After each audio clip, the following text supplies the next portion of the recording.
A yucky Friday.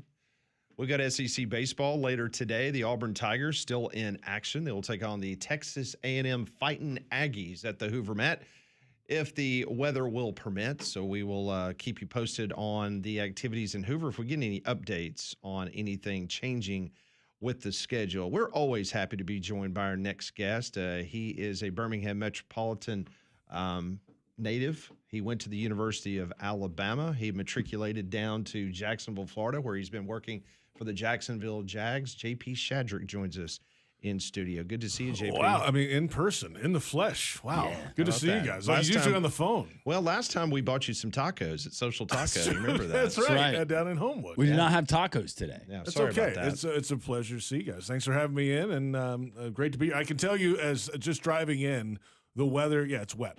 It's just going to be wet, so wet. Get ready. It's that kind of day, I think, in Birmingham for the SEC baseball tournament. Yes, it is going to be that type of day. Hopefully they can get baseball in today and the rest of the weekend. All right, let's talk some Jags. So the schedule comes out.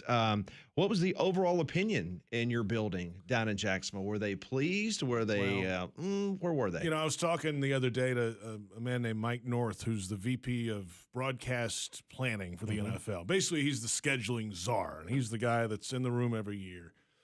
And every team in the league is going to have some kind of beef with the schedule, all 32 teams. Nobody's going to have a perfect schedule, just how it works. Now, for the Jaguars this year, they have 8 home games, 9 away games. They alternate every year, right? 2 of the home games are already slated to be in London. So there's only 6 games in Jacksonville this year in 15 other weeks of the season. When do you schedule those other 6 games? So there's a few of them front-loaded because the argument was, you could do 1 home game, 3 road games in the first 4, and then the 2 London games. There has to be a donut in the middle for construction purposes. They're putting a new stadium in. Yep. You can't have 1 home game the first 7 weeks of a season in Jacksonville. That's just not right for the fan base and all that. So they put a few up front, which means, hey, guess what? On the back end, there's only 10 weeks, 11 weeks left in the season, 4 home games in the last 11 weeks, 3 in the last 10, and a 3-game road trip in there. I mean, that's just kind of the nature of this season with the needs of the Jaguars front office and the construction. That's the way it has to work. Now, next year, they're playing in Orlando, all the home games, except probably 2 in London again. But that'll be a different strategy for next year. But overall, hey, good football travels. I don't think the Indianapolis Colts with Peyton Manning worried about, where they were playing and what time they were playing. It was usually at night. They went and played well.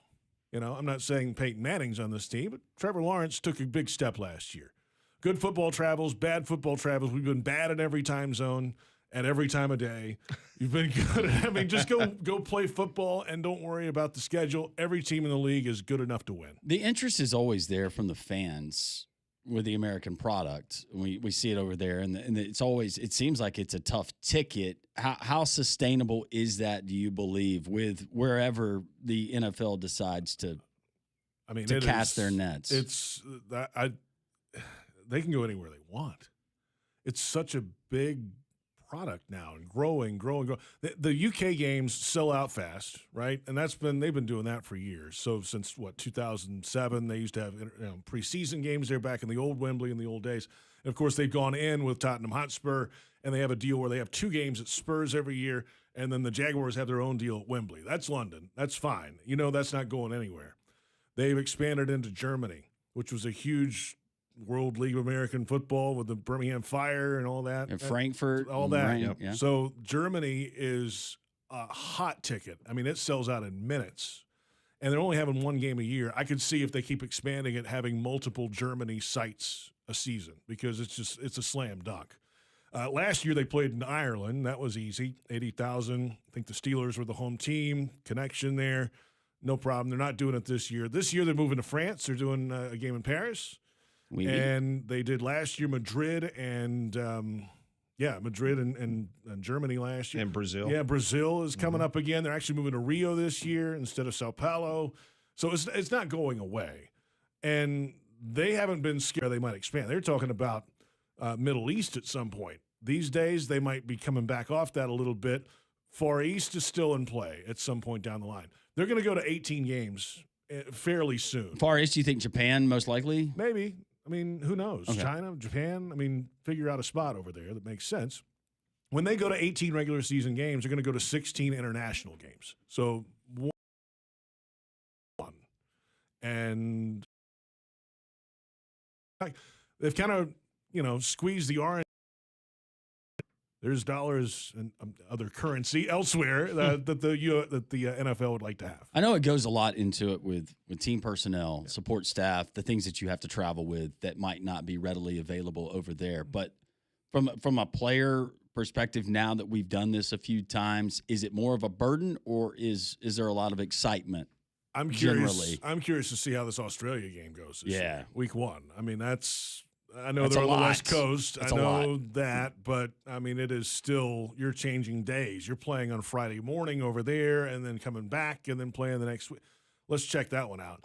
I think they figured out the European part of it because you can sleep at night and you can get there. The Rams showed up to London last year on Saturday morning. They stayed in Baltimore all week after an East Coast trip, practiced, showed up to London Saturday and ran all over the Jaguars, threw it all over them. I mean, Stafford threw 5 touchdown passes. 3 to Adams. He had 4 different tight ends that caught balls in the game. Puka didn't even play in the game, and they just showed up, and they were bright-eyed and bushy-tails. The Jags have been there all week long. There's families are in. You're out in the country. You're going to London. They didn't show up, and so you can do it a lot of different ways. You can show up late. You can show up early. Jags are going for 2 games, so they'll be there for 10 days straight. They'll have a chance to settle in and kind of be in one spot for 10 days. But there's different strategies to it. Now, there's always going to be an argument for the players that this is really difficult physically. It's taxing physically. It takes you a couple days to get right. And that's a fair argument. It's not an easy trip for me, and I don't even run out on the field, I can imagine having to go chase down wide receivers all day. All right, so just on a personal note, you've been there every year. Covering it with the Jags. Long time.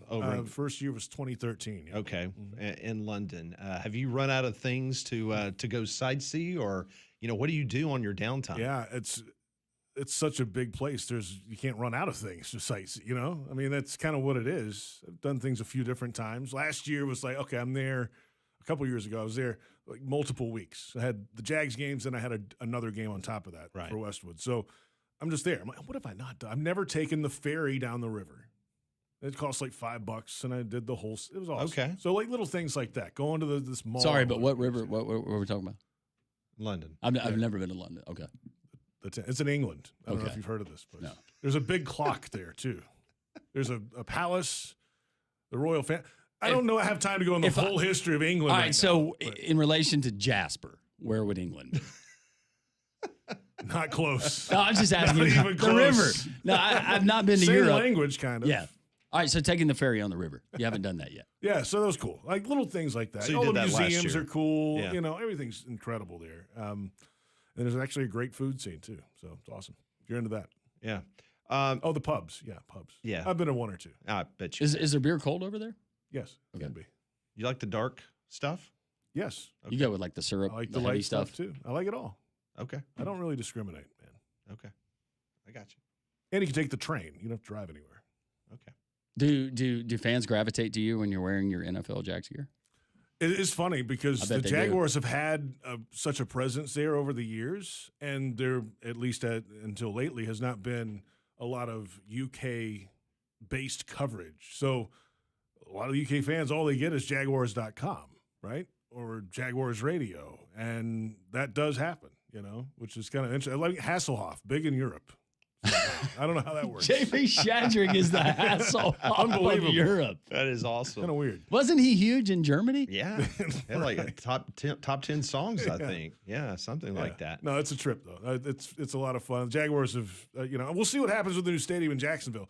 Maybe they come off the London thing because they're playing 1 home game a year, right? This year it's 2. They're working in with the NFL deal, but it's always at Wembley, the home game. Will it make financial sense with a new stadium or renovated stadium with a roof in Jacksonville to keep playing a game a year and lose a home game to London with the way finances are these days and everything? Right. That's a question for another day, but I don't think it's out of the realm of possibility that they maybe pull back from it. All right, so this is really cool that you're here today because on this date in 1991, You know what happened on this date in 1991? May 22nd, 1991. 1991. I'm not going to tell you how old I was, but go ahead. In a vote of 24-4, the NFL elected to put 2 NFL franchises, one in Charlotte, North Carolina, and one in Jacksonville, Florida. About that, yeah. So the birth of the Jacksonville Jags happened on this date back in 1991. About that, yeah. 4 owners voted no. I'm not shocked by that. Buffalo was one of them. We do not know the other 3. I was surprised because just like in the Southeastern Conference, very rarely do you have something that is not unanimous. Well, this city was kind of in those talks for a while too. Yes, Remember they back were. when they had the maps debate? They were talking about the domed stadium downtown. The Minnesota Vikings was very Right. close to moving to Birmingham, Alabama. Yeah, Very close. I mean, I was here during all those talks, like the whole thing. I remember that. But So that's cool that you're here on the day that the Jacksonville Jags was born. We and planned you this. work for the You know we Jacksonville. planned this. Yes, me and you've been talking for weeks about no, this. but and to the 4 votes, There's like, the cake here. Yes. there were a lot of questions, and there still are a lot of questions. We get it about that marketplace. Is it NFL worthy? Like, especially back then, like it's small But enough like you now. were telling me in Landrum, though, I mean, that town now, it is Jags, Jags. It is a Jags town, and it is an absolute boom town. There are people moving from all over the place because it's one of the last pieces of the east coast of Florida that you can reasonably afford to live. And so they're building all these houses in south of Jacksonville, St. Johns County, where St. Augustine is. Used to just be trees, and now it's houses. There's everywhere, development everywhere, all around Jacksonville. And that's the hub. Jacksonville's right there. It's easy to get to Orlando. It's about 5 hours to Atlanta in the car. Easy flights each way. So it's for a family to go there to stay. Okay, and then you've had 2 generations of that growing with the Jaguars being there for 32 years now. You've got second waves of Jaguars fans that are able to buy their own tickets now that were kids when the team got there. I've never been to a game inside of that stadium. I've been to Jacksonville plenty of times and driven around. Where is the need for that particular venue? Just from the fan experience aspect. Oh, it's hot. That's why they're putting the roof on the place. It is so hot in September. It's like they had to fix something. Like is miserable in that place. So that was priority number one. It just really. sits there. It's right on the river, just right a downtown. thick, muggy. There's nowhere to go. You dig underneath, the river comes in, so it's kind of wet, kind of feeling just muggy all the time. And then the bright sunshine. And if you have a Sunday 1:00 game on September 10th, whatever, look out. I mean, especially the east side when the sun's in their face the whole day. So they're putting a roof on, open air corners, similar to like L.A. SoFi, yeah. So that's the idea, that the natural airflow will help cool it. That was the number one. And they're expanding the concourse by 3 times and putting in all these new amenities and changing some of the seating, reducing capacity a little bit. Florida-Georgia game will still be there, though, after this 2-year hiatus in Orlando and Atlanta this year, right?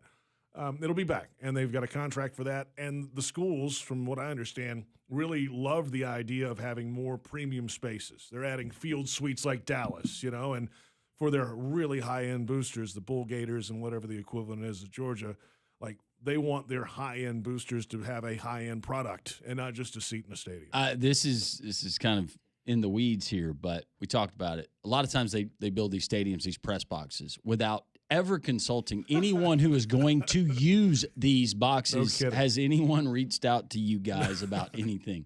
Not me. I know that. They haven't asked me either. But there are people in our building that are involved in that part of the process. Now, will it be down a little bit further probably? I was going to say, is it in the corner now where most? No, it's from about the fit. I mean, the radio booths are between the 40s. That's and solid. Then That is good. Now, they remember the press box was built in 95, and then they built it to a standard where they could host a Super Bowl. So Because I know that you've done broadcasts at Bryant-Denny and at Jordan-Hare Stadium. I have, yes. But there's the press box all the way down. But there, I don't know how far down they're going to move them. Whatever. It's fine. I mean, to me, so, Pat, to your point, put me in the upper deck, man. Like, just get me in the place. I can call a game. Yeah. Like, I don't have to be at the 50. It's nice to be at the 50. Sure. Like last year, Iron Bowl, the press box, they changed at Jordan-Hare again. So the national radio booth, you have to go back in the camera well, which is at the 40-yard line, overlooking everything. It was perfect. No Guys, problem. we did games during the pandemic. Everybody in this room. So let me just get an amen. You can do a game anywhere. Yeah. Yeah. We did it. I mean, we did it in a suite in Tallahassee, far left corner, right behind the student section because they had to, space out the press box. You just do it where you do it. I don't worry about that. Put a hat on. It might be cold. It was cold at the Iron Bowl. So what? Windy, put your phone on the papers. Like, no complaints. Just call the game because nobody listening on the radio on your station cares about where you're sitting and why. They just want to know who made the tackle. No doubt. JP Shadrick from the Jacksonville Jags in studio for a few more minutes. We'll ask him about what it looks like for 2026 for the Jags with Lawrence and Hunter coming back from an injury. And we'll also get his opinion about the college football playoff. That's all straight next.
Talking some Jags, some NFL. JP Shadrick joins us from the Jacksonville Jags. All right, so let's talk about some nuts and bolts of this team coming up for the 2026 season. Obviously, the AFC South champs defending. Don't forget that part. I should have said that. Pat. It's just like the PhD for Jim Phillips. JP, did we tell you that Conrad's a Dolphins fan? Why? Not so much anymore. A guy named Tua. They ran Tua off last I checked. Yeah, so so now Falcon fan all of a sudden? Yeah, unfortunately. So now if you were to send him some free gear from the Jags, he might become a Jags That's fan. all it takes? JP, I can be bought for like shockingly little. Shocking, like a scarf, a button. Wow. Yeah, I'm good. Okay, we'll work on that. He's completely given up on that. I got to tell you what, your fandom really helped the Dolphins over the years. Yeah, it really has something. Maybe you have some of Trevor Lawrence's hair they cut off. You could send that. Oh to yeah, me send too. a That'd lock be your great. way. Yeah. I'll do When you that. find that Jaguar scarf, you let me know. Yeah, absolutely. Yeah. All right. So Hunter gets dinged up. He was out the second half of the season. Yeah. How's he looking now? Just talk a little bit about this team, just from your perspective, where we sit right now in May. Well, let's touch on Travis Hunter and the whole kind of history behind it. First part of the season, okay, they in the offseason, training camp, they worked a whole lot more on offense with him because it was so new to everybody. And it's so many moving parts pre-snap and motions and lining up right. And the first part of the season, there were some issues with that with Travis Hunter. I mean, he was lined up offside a bunch, offensive offside, pre-snap motion penalties. Jags were really out of sorts, and he was a kind of a big part of that. He started to get it together, especially in that second half of that game in London against the Rams. Now, it was a blowout. Rams were dominating, but he kind of found his stride. Okay, there's something we can do these things with Travis Hunter. He can make big plays down the field. Bye week is after that. They're coming out of the bye week, going into week 9, whatever it was. And like the Thursday practice, he's playing defense, backpedaling on a one-on-one. Guys going just a go route on the outside. Play goes the other way. So Travis has his head over his shoulder, looking back to the quarterback, didn't realize, okay, sees the ball, turns around, the receiver had slowed down, so he tried to slow down and then planted wrong. Knee goes sideways. Lucky it wasn't a whole lot worse than it was. I mean, it looked pretty bad from what I understand, what I saw on the film part, which is not out there. Don't want it to be out there. But got very lucky. I think it was an LCL, and that was it. So he's back. They're going to take it easy with him in the offseason. And, you know, he'll be off to the side doing work, maybe occasionally work in the next few weeks in OTAs, but there's no rush. I mean, they want him back for training camp. And now moving ahead, there'll be a little more emphasis on the defensive side for him because they really missed having him on the field as a cornerback towards the end of the season and the playoff game against the Bills. And, you know, they worked pretty well offensively when he wasn't out there. They got Jacoby Myers in. They got Parker Washington in. They've got a tight end who can play. Okay, bring him in as another option in certain circumstances. I think that's the strategy for Travis moving ahead. He'll play both sides, but I think it's more defense now. So even with the injury, you still anticipate that he will play both ways? Oh, yeah. There's no doubt about it. There's been no hesitation from the leadership there. They've said it publicly this whole offseason. That's still going to happen. To what degree? I think it can change week to week. I think it depends on who you play. Like you're playing a power run team. Like, let's just say the Ravens are here. So I don't know if that qualifies. Like, okay, maybe you don't put Travis Hunter in there at 100 and whatever he is, 170 pounds to go fill gaps in the run game. That doesn't make any sense.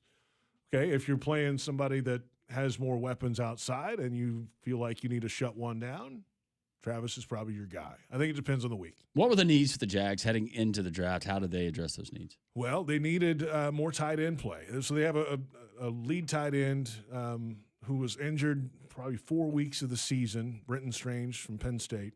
Tebow's still out there, by the way. That's great. Good for him. I'll tell you one of those stories later if Please you want, whatever. There's plenty of those. Anyway, so We have plenty of Don't time. derail So- him. Sorry. They a lot of those weeks had to play with an extra offensive lineman, which gives away any idea what you're going to do. Like, it's hard to say you're not going to run it because if you're going to pass it, you're not throwing into number 72 like usually. So they wanted to they needed another pass catching option at tight end. They needed another blocking option at tight end. So they got one of each of those. They got a couple of younger pass rushers in the middle rounds, which they needed to kind of help that rotation a little bit. They had 2 undrafted guys that contributed late last year in a rotation, and they were fine. But the more of those guys you can get around, the better. And they got a guard. Emmanuel Pregnon from Oregon was at Southern Cal for a few years before that, Wyoming before that. Pregnon's a guy they feel like, okay, maybe in a year or two from now can step into one of those starting roles. They have some veteran players at the guards and the center spot right now. But they have 3 now guys in those positions that are kind of the next step. Wyatt Milam's one of those from West Virginia. Jonah Monheim, who was at Southern Cal, is the center option there, and they can kind of all snap. So, we'll see. So that was what they needed. They still need interior defensive line help, pass rushing, getting up the field. They didn't really address that part of it. But maybe they do after June 1st when some veterans are back out on the street, and guys get cut. That's a possibility. What about the AFC South overall, the way you view it right now? It's getting tough. I mean, the Texans are the best defense in football right now. I mean, those guys are nasty, and they want to tell you about it, and they want to show you, and they want to do it again. I mean, they are a physical brand of football on the defensive side. D'Amico from right over here running the show there, of course. So they're tough. Indy, who knows? Like, what's going on? Are they in the right spot with a quarterback now? Can they figure it out? Tennessee, I know this is an affiliate of the Titans radio network. However, I think they got a long way to go. And I know Robert Saleh and Gus Bradley, I mean, those guys were in Jacksonville together, right? Gus was the head coach. Robert was the linebackers coach. You know, it's just a new world. And there's a long way to catch up for that team. And maybe they will in time. But there's not much better than watching the Titans lose. I'll be honest with you. And you know, I said that before these guys that I know are actually coaching. Yeah, I kind of mean it even still. It's fine. They're fine. Just let them lose. But that's the power. I mean, it's Jags, Texans. Colts are kind of on the fringe. You never know with them. Yeah. The Titans have a long way to go. Right. Great city. Great city. Yeah. And it's going to have a beautiful stadium, too. Host a Super Bowl. Can we go back to Tebow now? What do you want to know? Most interesting thing, if somebody said, "Oh, JP, your most interesting experience observation when Tim Tebow experiment happened." Well, we didn't get to talk to him. He was not made available to the media. It was off limits. That can make it tough. Off limits. Off limits. Was that directed by Urban, right? I don't know. Okay. But it was directed. So did not get to talk to him. Never got to interview him. Now, this is also COVID era, so there was restrictions on who could be around players and some of that. We were talking to other players, so he wasn't made available. It was a grand experiment. That's all it was, and it only happened because Urban was there. There's the only reason it happened. No other coach would have done it to put him at tight end, a position he never played in an NFL. Now, what I can tell you is that he was working all offseason before they signed him at the position to try to see if he could like run routes and do these things before the signing happened. Outside of the building. It's like he was trying to get ready, right? And they brought him on in the offseason. And you could just tell pretty quickly that it's a different kind of physicality. If you haven't played that position and done those technique things for so long, you're going to get thrown around. And that's kind of what happened. He's a big guy, and like he was physical and thick, but he was just getting out techniqued by these guys, thrown around at times. And that just doesn't fly. And that's why he was one of the first cuts. When you had your interactions with Urban Meyer, how did those go? They're okay. It was short, you know. He was, at that time, you know, in the offseason, early in the season, was just like kind of in and out. And the same thing. We weren't in the same room a lot because of the COVID restrictions at the time. So I would do the Urban Meyer show through a video camera. He'd be a room over on the video camera.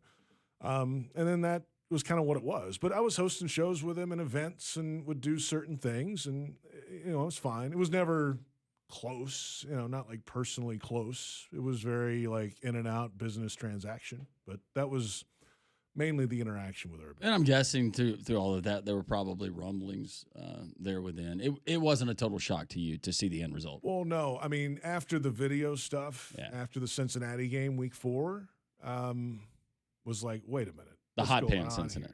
Yes, that was. Imagine hosting the Urban Meyer show the next day, right? That's what I had to do. So first time, how does that go, Jay? First time he addressed it was with us. We did a whole segment and kind of opened the floor, you know, like because we're trying to protect the organization. Sure. He is the head coach of the Jaguars, and it's his show. What do you want to say, basically? And like and it was more the approach was how do you earn the trust back of the football team? And that was how we approached that show. So we did 8 minutes about that and then 2 more segments on the opponent the next week. And that's how that kind of went the rest of the way. It was just we focused on football. Whoever your title sponsor was loved it, though, because everybody was tuning in. It was our most watched show of the season. Yeah. There's no doubt about it. It was not even close. Yeah. But it was just football. We didn't, you know, it's not my job there to worry about off the field much, you know, that kind of stuff. We're not breaking news or trying to get anybody fired. If they're going to get fired, That's they our can job. usually do that themselves. That's our job. right? That's your job. So that's kind of how it went. It was a long time ago now. It is. He was back in the news the other day because he lost the arbitration case. So Yep. Sure did. All right. Can we get you one more quick segment after this? whatever you want. Okay, cool. We're going to Mom's getting hungry though. So. We're good. Okay. Are you taking her to Social Taco? We might. It's right down the street. You need to. When we come back, Conrad, give her some snacks. we will talk to JP and get his opinion because he calls college football games. Yeah, he does. On the weekends when he's not tied up with the Jags. We'll get his thoughts on the college football playoff expansion. What's next? This wonderful world of NIL and transfer portal. That's straight ahead on Jocks.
So if you go west out of Jacksonville on I-10, right?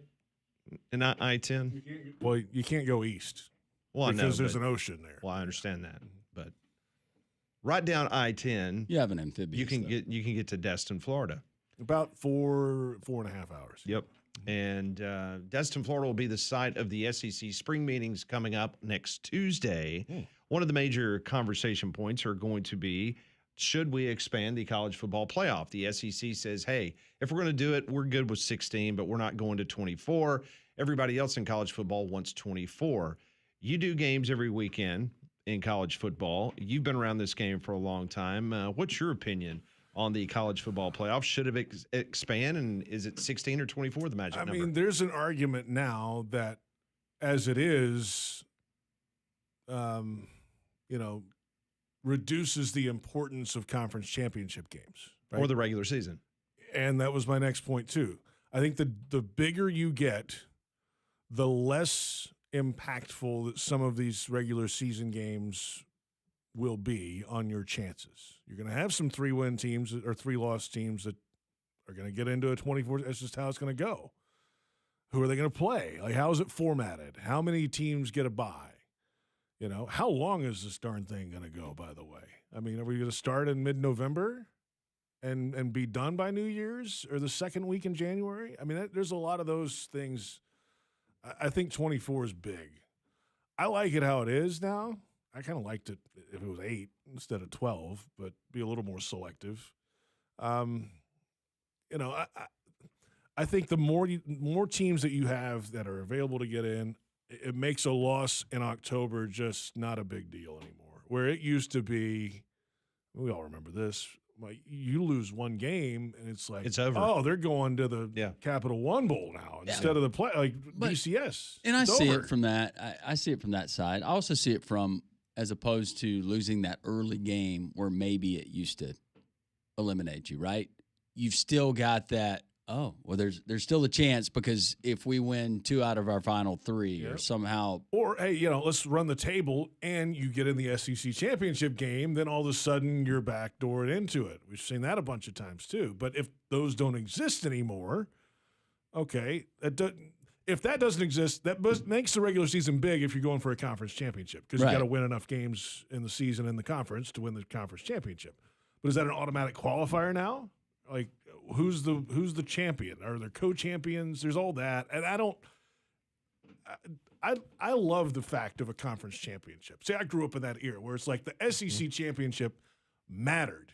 It did. It does matter to me still. So going away from the importance of that is just against everything that I'm used to. Well, when we hear fans that say, well, there's no way that there's 24 teams that can win a national championship. Well, there's not 12 now. Right. And there were some years where there wasn't 4. I think SMU could have won it a couple years ago. No, they got smoked in the first round. No, you think Cincinnati, when they had to play Alabama, and Alabama, I always say it all the time, they ran 5 plays and said, here it is, stop it, and they couldn't. Yeah. We've had those teams. We've had examples of that.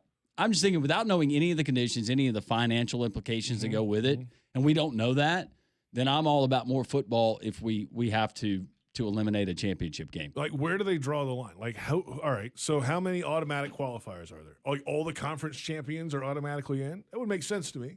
Yeah. You've won a conference. You're in big-time college football. We got 24 teams now. Now, because the power brokers that be, does that mean, the SEC can pick 3 teams or has 3 teams somehow? Like, where's the power struggle there? And we know who's going to win the power struggle. It's the SEC down the road here and the Big Ten. Those are the 2 conferences that kind of run the show. But, how are other teams going to get in? How are other conferences, Big 12, these smaller conferences, Group of 5, like, do they get more than 1? And what do they have to do to get more than 1? It's just convoluted. Who does college football want to be, I guess? Well, it's a good question. They want to cash the checks, and to cash the checks, they want to go NFL light. They want to put. Do we want to pretend to include everyone just to include, or do we want to just go ahead and say, you know what, let's maximize the dollar. This is what this is about. I think the Band-Aid's pulled off. I think it's all about the dinero now. 100%. How many teams are in the FCS playoffs? Is it 16? 24. 24. Okay. Well, then there's.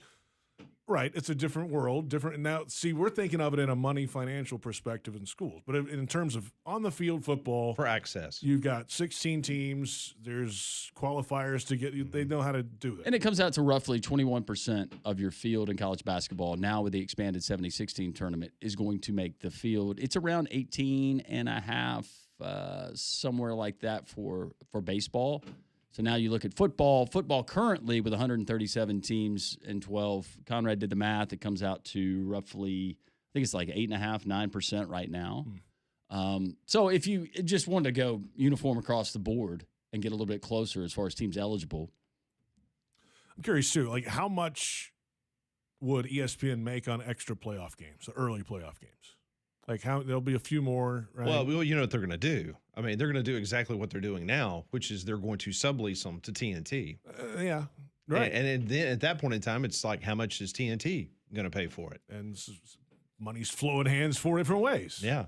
I mean, Everybody's getting a piece of it. yeah. In our remaining moments, you were telling us off the air. So give us the schedule because we got OTAs coming up very soon for Jacksonville. Yeah. And so this summer is quickly going to be coming to an end for you. Yeah, no doubt about it. So phase 2, there's 3 phases in the off-season program. Phase 1, strength and conditioning. It's like 2 or 3 weeks. Phase 2, they're wearing shorts and T-shirts, no helmets. That's like 2 or 3 weeks. And there's no teamwork. It's just individual position groups, like doing drills. Next week is phase 3. So they can basically do that and put on helmets and run some 7-on-7 and some team concepts, but there's no contact. Like they're very particular about the off-season rules. So that starts on Tuesday after the holiday. There are 10 OTA practices over 4 weeks. There's also a 3-day mandatory minicamp.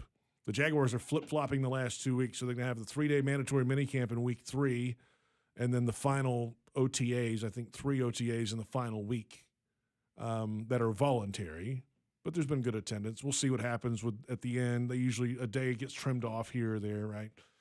So that's what's coming up. It's about a month away from the end of the off-season program, and then a 5-week break before training camp late July. Wow. It is here. I love it, but I'm not quite ready for it. I am. I'm ready to go now. I'm just thinking about my schedule. I'll take the 5 weeks off first. Yeah. I'll get back with you, Pat.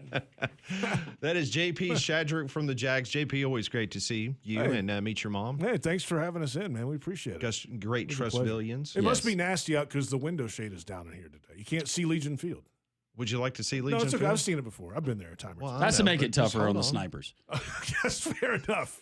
Well, you start talking about Alabama like you were earlier, then guess what? Well, it's more for public enemy number 1 right there behind the glass. Not your mother. Uh-huh. Mm-hmm. Are we making it happen? No, we're good. It's okay. I was kidding. It's a joke. Don't sweat. Oh, it's going up. Look at this. Here we go. We're fancy. Automatic. Only the best for the you, budget JP. went up here. You got an automatic window shade. This is high tech. Yeah, it's going back down now. What are you You doing? just need a new operator. I know know. how to Well, use it's it. that Alabama education. That's what it is. In the other See, end. this is like company when you take the plastic off the couch. This is what we're doing right now. Wow. This is big. So here we go, JP. Well, yeah, it's moving up. You got to describe it. We're on radio, Pat. Come on. Absolutely. Well, it looks like it's a horrible-looking day outside in Metro Birmingham. We're moments away from JP to overlook Elmwood Cemetery, and then you'll be able to view Legion Field. It is the curtain is raising at the pace that the ball would drop. Yeah, this is in Times Square. Yeah. Mine opens This faster is what, here. yeah, look at that. Bear Bryant is I see it. buried right over there. Yep. Great view. See the old gray lady? I do. You see it? About that. Yeah, Rickwood Rickwood's Fields. over there too. Yep. You see the plant off in the distance? Can you see it today? Yeah. No. Generates power. No. I know where it there's- is though. It's Colbert, right? Steam plant. Is that what it is? You can see everything up here, guys. This is like Is it Miller? the top of the mountain, kind of. Yeah. It is. Yeah, we're just on the other side of the mountain. The good side. Yeah. All right, JP You see the Gulf Shadrick. if you. Yeah. That's the other side. You see Nashville. Wave at Nashville. It's enough out of him, I think. I know he's out of control now. Yeah. Great to see you. Always a JP. pleasure, guys. Thanks, Thank JP. you. Thanks, man. More Yeah, three go man. Huskies. That's right. State champs. That's softball. right. Come on. Softball. We got baseball playing today Let's against go. Auburn. That could be 2 in one day. Let's go. How about that? Go. Mush. Mushed. Mushed. Yeah. All right. More 3-man front on Jocks.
Appreciate JP Shadrick from the Jacksonville Jags hanging out with us in the 11 o'clock hour. Coming up at the top of the hour, we'll talk some Braves baseball with Barrett Salee from the Braves Radio Network.